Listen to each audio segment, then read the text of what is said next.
Piracicaba, que é um pouco menor do que o nosso, né? Nós somos 24 municípios, eles são 21 municípios, né? Então, aqui o de Campinas nós temos a maior abrangência geográfica. Tá? Esse é um mapa que demonstra onde existem GAEMAs no estado de São Paulo, né? Para vocês verem que é um sistema ainda em implementação. Então nós temos lá a região do Pontal do Paranapanema, onde está a sede do Presidente Prudente, a região do Médio Paranapanema, onde a sede é Assis, se não me engano. Aqui é a região de Registro, litoral de Santos, São Vicente, o GAEMA da região ali de Ubatuba, Caraguá, né? O Vale, e aqui é a região de São Paulo. Aqui é a região de Ribeirão Preto, né, onde está o GAEMA de Ribeirão Preto, e nós estamos aqui. O roxo é Piracicaba, aqui a área de Campinas, e essa área aqui, como eu estou demonstrando, seria onde era para ser o GAEMA de Atibaia. Então, vocês veem que, na verdade, é um sistema que está sendo implantado. Essas regiões todas, em sua maioria, já trabalhavam, já vinham de uma experiência das promotorias regionais.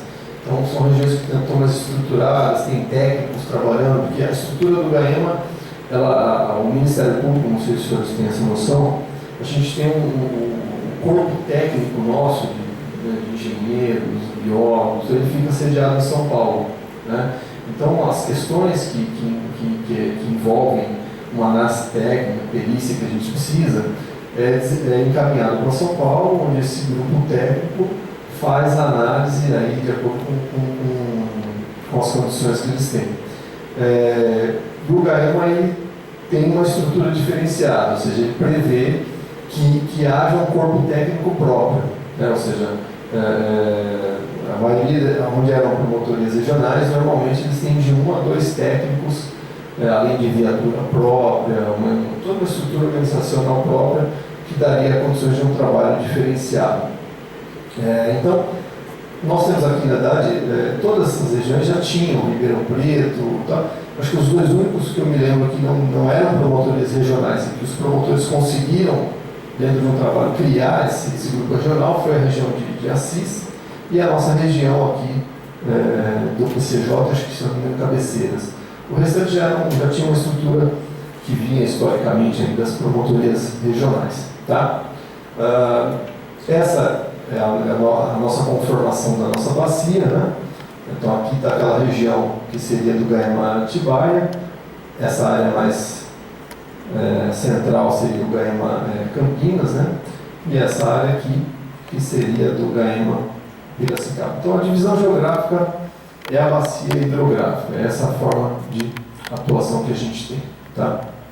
Existem cidades, por exemplo, Salto aqui, ela está na borda, vamos falar, né, da bacia hidrográfica. Então, por um critério aí, eles estabelecem qual é a predominância da região e colocam em outra bacia.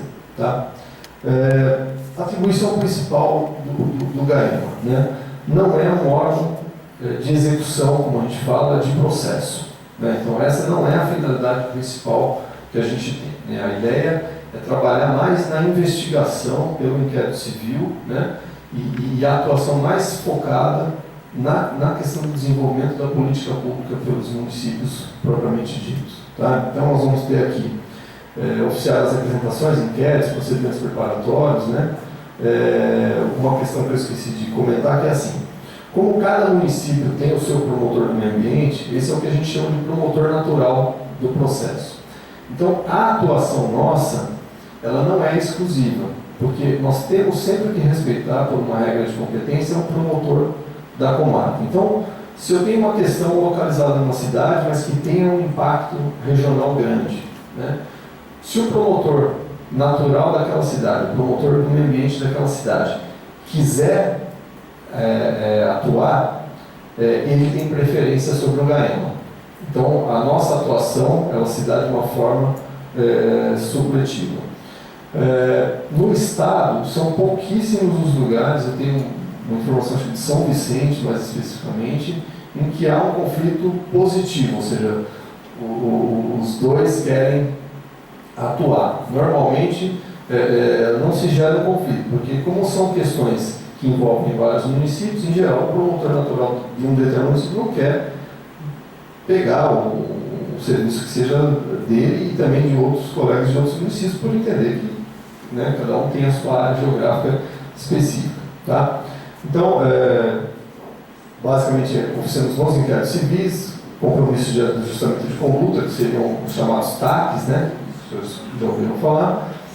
Eventualmente, se nós tivermos a necessidade, a gente promove a ação civil pública, né? E aí, pelo o ato de criação nosso, como que funciona? A gente entra com a ação civil pública, caso não consiga resolver o inquérito, e aí o promotor da comarca é quem vai tocar, né? Quem vai dar andamento àquela ação civil pública.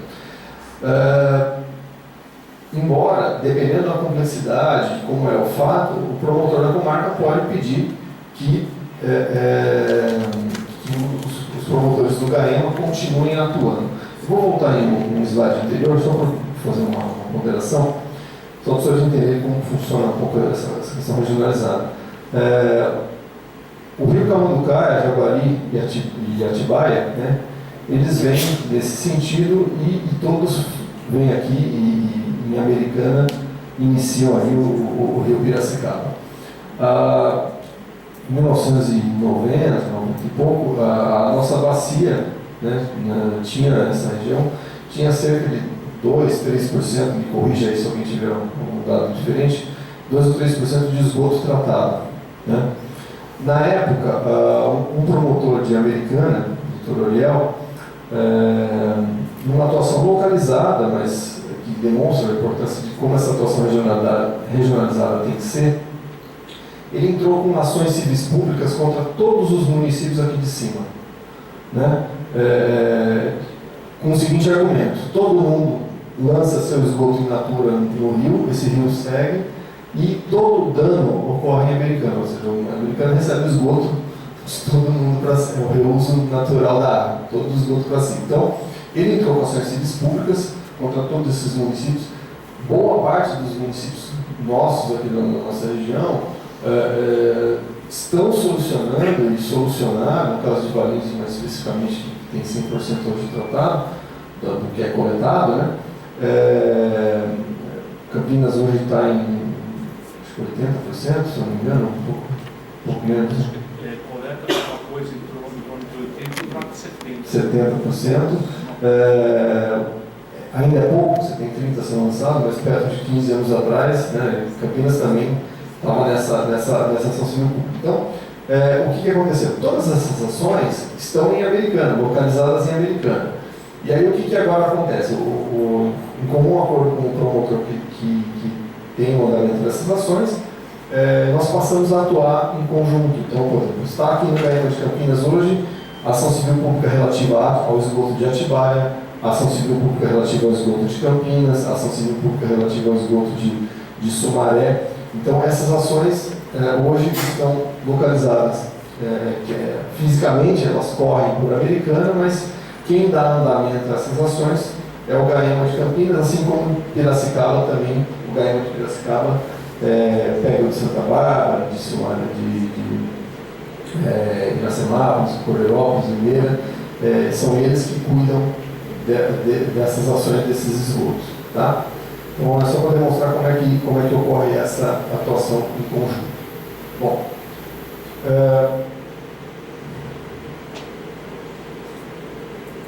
todo ano, pelo nosso ato, nós temos que então elaborar metas de atuação para o ano seguinte.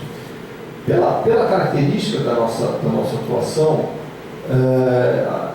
a gente entende que as metas nunca vão, raramente, salvo exceções, vão se esgotar no ano seguinte. Né? Porque como são metas que envolvem acompanhamento de políticas públicas, implementação de obras de impacto regional, elas nunca se esgotam num lapso temporal de um ano. Né? Então,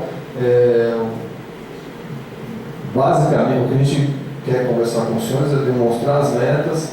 A gente entende que essas metas deveriam ser repetidas, porque nenhuma delas se esgotou, várias delas a gente não conseguiu abrir frente de trabalho ainda, né? Vou demonstrar quais são, né? E por que não foram abertas, além dos acréscimos que os senhores próprios vão nos trazer. Então, elas são metas praticamente que vão se protrair num tempo, até porque algumas são genéricas, né? Eu vou demonstrar como que elas estão apresentadas.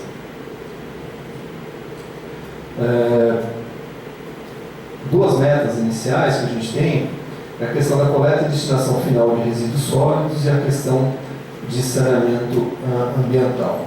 Aqui duas colocações. Em 2007, o governo federal emitiu uma lei da Política Nacional de Gerenciamento de Resíduos Sólidos, né? Essa lei só foi regulamentada por um decreto em 2010, onde se estabeleceu um prazo de 2 anos para que os municípios, não era nem coletassem adequadamente, fizessem pelo menos os seus planos municipais de gerenciamento de resíduos sólidos. Grande parte dos nossos municípios não fizeram, né? Assim como em 2010, a lei de resíduos sólidos é de 2010. Em 2007, foi o Plano Nacional de Saneamento Básico, também regulamentado em 2010. E assim, grande parte dos nossos municípios não fizeram esses 2 planos. Então, o Plano Municipal de Saneamento de Resíduos, os municípios tinham prazo até agosto do ano passado para elaborarem os seus planos. E os planos municipais de saneamento, os municípios têm até dezembro desse ano para elaborar o plano, né? As diferenças aí. O Plano Municipal de Saneamento, que inclusive Campinas tem audiência pública, quem é daqui de Campinas tem audiência pública agora dia 12, né, de semana que vem. O Plano Municipal de Saneamento, ele prevê 4 frentes: abastecimento de água, tratamento de esgoto, resíduos sólidos e drenagem urbana. Então, os municípios são obrigados a elaborar esses planos até dezembro desse ano, né? Alguns municípios optaram por não fazer o de resíduos e já incluir o manejo de resíduos sólidos dentro do plano de saneamento básico, que a lei permite, embora a gente entenda como não muito adequado pela diferença de complexidade.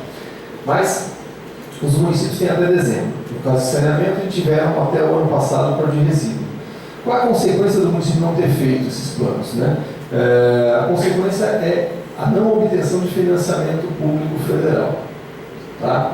O que a gente entende que a questão do financiamento é um ponto. A gente entende que o município ele é sim obrigado a fazer o seu plano, independente de ser ou não para a obtenção de recurso federal. Tá?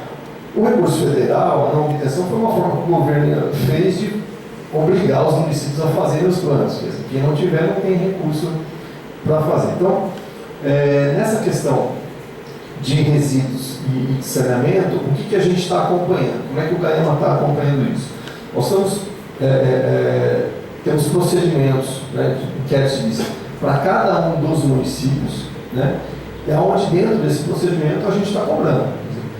Vocês estão fazendo? Já contrataram? Cadê o cronograma? Como é que estão sendo feitas as audiências públicas para a participação da população? Está sendo divulgado antecipadamente? Não está sendo? E dentro do possível, nós temos ido participar dessas audiências públicas para tentar, já na elaboração do plano, já fazer com que determinados pontos sejam observados pela administração pública. Então, essa é uma meta bem abrangente, porque, veja, a elaboração do plano que está sendo feita, ela não vai esgotar o problema. O plano é só o início de todo um trabalho que tem que ser avançado. Então, nós estamos trabalhando com uma meta que vai se protrair há muito tempo, porque a nossa ideia é que, elaborado o plano, nós vamos começar a cobrar de cada município, né, a execução daquele plano, porque o plano ele não pode deixar, essa é uma discussão que a gente tem tido nas audiências públicas, porque a gente percebe o plano como um ato de boa vontade, né? E aí não consta no plano, por exemplo, qual é a meta para o ano seguinte, cadê a execução orçamentária financeira, quanto vai estar reservado no orçamento para a execução daquele plano. E tem vários municípios que não colocam isso e simplesmente fazem o plano como algo que algum dia alguém vai executar. Então, a nossa participação, né, nessas elaborações tem sido nesse sentido, de já tentar, vamos falar assim, fazer uma ingerência na elaboração desses planos, dessas políticas públicas, para que elas já sejam elaboradas, vamos dizer assim, pelo menos da forma mais execuível possível, e que a gente possa posteriormente começar a cobrar ano a ano de cada município a execução de cada plano. Tá? Essa é uma meta. Nessas questões, embora não poderia se colocar assim, mas isso é uma questão também localizada, mais ou menos, porque o saneamento todo mundo joga no nosso rio, né? Nos nossos rios que abastece todo mundo aqui, todo mundo tira água e joga nos mesmos corpos d'água, praticamente. Na questão de resíduos, é uma questão tipicamente regionalizada, porque quase todos os municípios utilizam ou o Estre, em Paulínia, ou utilizam em Gaiatuba. São poucos que ainda têm alguma área para utilização no seu próprio município. Tá? Uma outra meta que foi colocada, que foi o ano passado para a gente cuidar esse ano, que foram os empreendimentos que necessitavam de EIA-RIMA, o acompanhamento de procedimentos que tinham, nesses grandes empreendimentos, efetivamente, que tinham EIA-RIMA. Né? A questão da renovação da outorga do sistema Cantareira, que eu vou me deter um pouco mais, como a gente está acompanhando isso. A ampliação de aeroportos, na realidade, isso por conta, embora colocada na nossa meta, por conta da questão do envolvimento da Infraero, quem está acompanhando isso está sendo o Ministério Público Federal. Eles têm o inquérito civil que eles estão acompanhando lá, o EIA-RIMA, no caso de Viracopos, então eles que estão, para não gerar conflito de dois órgãos, dois ministérios públicos atuarem separadamente, eles estão acompanhando isso daqui. Ampliação da malha ferroviária e rodoviária com impactos regionais. Nessa questão, nós estamos acompanhando essa ampliação do anel viário na Magalhães Teixeira, que pega dois municípios. Tivemos na semana passada uma denúncia da Japa, tem alguém aqui que é o senhor que é da Japa. Ontem a gente estava conversando com o técnico, nós vamos entrar nessa discussão, porque está tendo uma ampliação, uma duplicação da estrada de Itatiba a Jundiaí, né? Pelas informações que a Japa nos passou e visualmente está ocorrendo a princípio um impacto significativo, a gente vai ter que verificar essa justificativa. Então, são empreendimentos, ampliações de malha rodoviária que tem aí efetivamente um impacto regional. Ferroviária hoje a gente não tem nenhum, teve há um tempo atrás que já foi feita uma compensação, isso a gente ainda está acompanhando a compensação, mas não a ampliação em si da malha ferroviária. Tá? Obras e empreendimentos similares, o Estre de Paulínia pediu uma ampliação do site deles lá, então com EIA-RIMA, isso também o promotor de Paulínia pediu que a gente acompanhasse, a gente entende que isso, pelo tamanho que o Estre tem, por receber de praticamente todos os municípios, né, a gente entende que é uma questão regionalizada que tem que ser verificada. Nesse item 4, ele é um item que a gente tem um pouco mais nele. Ele é um dos itens que a gente não tem um procedimento específico aberto. Discussões que algumas metas ainda não estão em andamento. Atingidas nenhumas, são questões que se protraem muito tempo no tempo. Né? Mas o que nós temos como visão? Por essa atuação diferenciada, né, não dá para a gente ficar tendo um volume muito grande de inquéritos civis. A gente entende que a gente tem que ter poucos inquéritos, mas que eles tenham efetividade em termos de ganho regional. Né? Em algumas áreas, por exemplo, no Pontão do Paranapanema, o que eles fizeram? Eles iniciaram um trabalho de levantamento de grandes imóveis rurais. A realidade deles de grandes imóveis é totalmente diferente da nossa. Nós não temos grandes imóveis rurais, nós temos várias propriedades, né, na verdade, de tamanho menor, né? E aí passaram a identificar quem tinha reserva legal, quem não tinha reserva legal, e passaram a atuar na criação dessas áreas de reserva legal. O outro item aqui é a APP de cursos d'água, de cursos d'água em estado de criticidade, restauração de áreas entendidas como prioritárias para a criação de unidades de conservação, conectividade de fragmentos florestais e diagnóstico de eficiência do órgão florestal.